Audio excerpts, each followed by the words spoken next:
नमस्कार, मी नीता. सुवर्ण गर्भसंस्कारमध्ये तुम्हा सर्वांचे मनापासून खूप खूप स्वागत आहे. मैत्रिणींनो, आज जो आपण विषय बघतोय तो म्हणजे स्ट्रेस मॅनेजमेंट. अतिशय महत्त्वाचा असा विषय आहे. आजकाल जर आपण पाहिलं तर प्रेग्नन्सीमध्ये सगळ्यात मोठा प्रॉब्लेम कोणता असेल तर तो स्ट्रेस.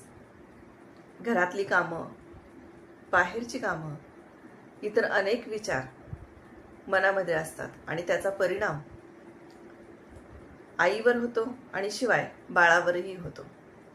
पण लक्षात ठेवा मैत्रिणींनो, की तुमचा जो स्ट्रेस आहे तोच बाळाचा स्ट्रेस आहे. आणि यातून जर बाहेर पडायचं असेल तर म्युझिक, पॉझिटिव्ह एन्व्हायरमेंट, मेडिटेशन आणि रिलॅक्सेशन आपल्याला खूप मोलाचं साथ देत असतं. आणि यांच्याशी आपल्याला जास्तीत जास्त मैत्री करायची आहे. आणि हे मी माझ्या क्लासमध्ये घेत असते. तुम्हाला जर माझ्याबरोबर जॉईन व्हायचं असेल तर मदर हा मेसेज टाईप करा आणि हा व्हिडिओ जास्तीत जास्त जणांपर्यंत पोहोचवा. लवकरच भेटूयात पुढच्या व्हिडिओमध्ये. थँक्यू.